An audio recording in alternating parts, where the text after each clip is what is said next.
की जय strength power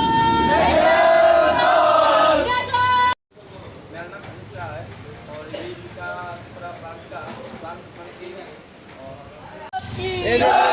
माता की जय विद्यार्थी परिषद जिंदाबाद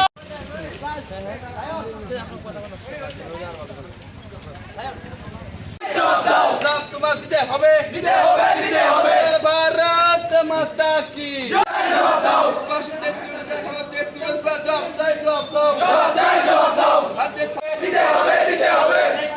তোমার দিতে হবে ভারত মাতা কি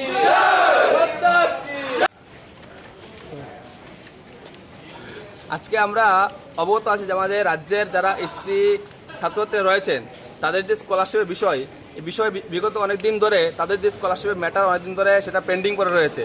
তাই রাজ্যের ছাত্রছাত্রীরা দীর্ঘদিন ধরে আমাদের এসসি ওয়েলফেয়ার ডাইরেক্টরের সাথে কথা বলেন এবং তাদেরকে এই যে স্টাইপেন্ড বা স্কলারশিপ দেওয়ার জন্য তাদেরকে বলা হয়, কিন্তু তারা বিগত দিন ধরে দিনের পর দিন তারা সময় দিয়ে যাচ্ছে, কিন্তু স্কলারশিপের নামে এখন অবধি তারা কোনো ব্যবস্থা গ্রহণ করেনি।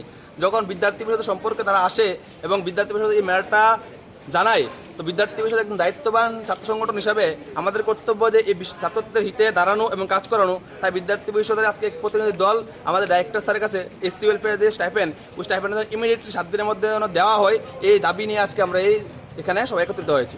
আপনি তো বলেন পেন্ডিং, কত টাকা পেন্ডিং বা কেমন? তাদের স্টাইপেন্ডের স্কলারশিপ ডিপেন্ড করে তাদের মেরিট লিস্টের উপর। যেমন 90,000 কারো থাকে, কারো 50,000 থাকে, কারোর 1 লাখ সামথিং থাকে। তো তারা বহিরাজ্যে গিয়ে তারা পড়াশোনা করছে, তাদের যে পড়াশোনার যে অসুবিধা হচ্ছে, কারণ একটা আমাদের জানি আমাদের যে ত্রিপুরা রাজ্য একটা মানে ব্যাকওয়ার্ড স্টেট বলে আমরা বলতে পারি, যে একটা ফাইন্যান্সিয়াল ছাত্রছাত্রীরা অনেকটা উইক থাকে। তাই তারা এই স্টাইপেন্ড দিয়ে পড়াশোনা করে। যদি স্টাইপেন্ড তাদের পেন্ডিং থাকে তাহলে তারা কীভাবে পড়াশোনা করবে? তাই আমরা চাই এই স্টাইপেন্ড যেন অতি সত্ত্বর তাদেরকে দেওয়া হয়। কত মাস ধরে দিচ্ছেন স্টাইপেন্ডটা? আজ বিগত 1 মাস ধরে হবে আমাদের এই পেন্ডিং এখন পড়ে রয়েছে। তারা দীর্ঘদিন ধরে আন্দোলন, গত কিছুদিন আগে তারা আন্দোলন করেছিল এখানে, তো ডাইরেক্টর তাদেরকে কোনো বলে আশ্বাস দেয়নি, বলেছে সেটা তাদের হাতে নেই। আপনার পরিচয়টা দিয়ে দেন। আমার নাম সঞ্জিত শাহ, IBP রাজ্য সম্পাদক।